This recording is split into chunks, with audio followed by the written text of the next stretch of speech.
Civic পুলিশের পরিচয় দিয়ে নাবালিকাকে ধর্ষণের অভিযোগে গ্রেপ্তার উত্তরপাড়া তৃণমূল ঘনিষ্ঠ দীপঙ্কর অধিকারী ওরফে সোনাই।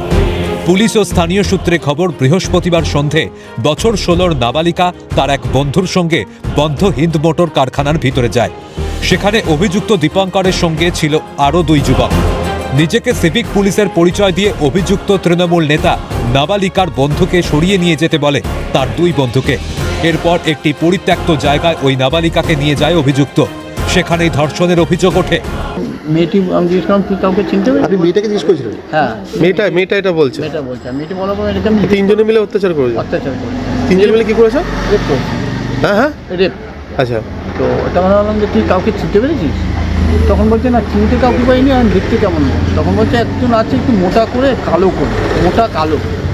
আর আমার বাকি বলছে বাকিগুলো অত অন্ধকার তো অত বুঝতে পারিনি, মোটা কালোটাকে বুঝতে পেরেছি। কারখানার ভেতরটা পরিত্যক্ত জায়গা, দেখতেই পাচ্ছি একেবারে কেউ থাকে না, কোনো রকম বাসস্থান নেই, কোনো রকম যোগাযোগ নেই মানুষের সাথে। এবং এই ধরনের যে বিল্ডিংগুলো দেখতে পাচ্ছি, একটা সময় এখানে বিল্ডিংয়ে কর্মচারীরা থাকতো, কিন্তু এখানে এখনো পর্যন্ত দেখা যাচ্ছে কোনো রকম বসবাস নেই। এই বিল্ডিংয়ের ভেতরেই দেখা যাচ্ছে পুরো পরিত্যক্ত অবস্থায় পড়ে রয়েছে।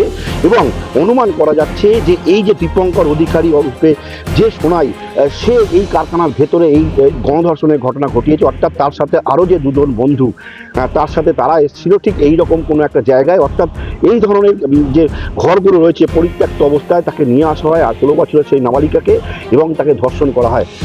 এই ঘটনার সঙ্গে জড়িয়েছে রাজনীতি। অভিযুক্ত যুবক এলাকায় তৃণমূল কর্মী হিসাবে পরিচিত।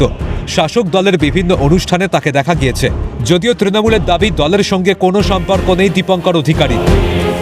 তৃণমূলের ভাইস প্রেসিডেন্ট বলে আমার জানা নেই, তার কারণ আমার যেটুকু জানা আছে ও তৃণমূলের কোনো পদে নেই। দলের লোকের সঙ্গে আপনার সঙ্গেও বিভিন্ন ছবি রয়েছে, কি বলুন বিষয়টা? আপনার দেখুন, ছবি তো অনেকে তুলতে পারে, এবার আমরা তো কেউ হাত গুনতে পারি না কার মনে ধর্ষক লুকিয়ে আছে, কার মনে খুনি লুকিয়ে আছে, সেটা আমরা হাত গুনতে পারি না। তার আগে দীর্ঘদিন ধরে রাজনীতি করছি এবং একে কোনোদিন আমি কোনো রাজনীতির মধ্যে দেখিনি। এরকম ধরনের ঘটনা তো নক্কারজনক ঘটনা, এতে কঠোরতম শাস্তি হওয়া উচিত। এদিকে শাসক দলের দাবি উড়িয়ে তীব্র কটাক্ষ ছুঁড়েছে গেরুয়া শিবির। কি তৃণমূলের যুব নেতা সে হাত পাত ধরে টেনে তাকে জঙ্গলে নিয়ে একটা বাজে কাজ?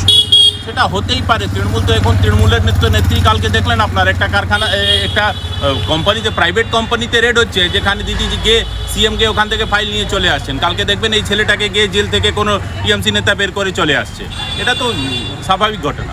ধর্ষক বিনা বিচারে বুক ফুলিয়ে ঘুরে বেড়াচ্ছে। তৃণমূলকে কাঠগড়ায় তুলে আক্রমণ বিজেপি নেতা রাহুল সিনহার। 100% ঘটনা এই কারণে তৃণমূল কংগ্রেস জড়িত, কারণ এই ঘটনার কোন রকম সাজা হয় না।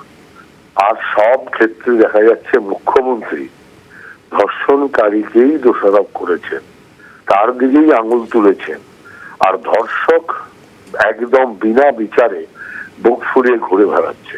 ইতিমধ্যেই অভিযুক্ত দীপঙ্কর অধিকারীর বিরুদ্ধে পক্সো ধারায় মামলা রুজু হয়েছে। সামনে এসেছে শাসক ঘনিষ্ঠ নেতা নেত্রীদের সঙ্গে অভিযুক্তের ছবি। গোটা ঘটনায় মূল অভিযুক্তকে শাসক ঘনিষ্ঠের তকমা দিয়ে আক্রমণ শানিয়েছে বিরোধীরা। এরপরও পুলিশ সক্রিয় ভূমিকার পরিচয় দিয়ে অভিযুক্তকে গ্রেফতার করেছে। সেই সঙ্গে আরও 2 জনের সন্ধানে তল্লাশি চলছে। পুলিশের এহেন পদক্ষেপে ধর্ষণের মতো নারকীয় ঘটনায় রাশ টানা সম্ভব হবে? এখন সেটাই দেখার। হুগলি থেকে সমিত সিনহার রিপোর্ট, ক্যালকাটা নিউজ।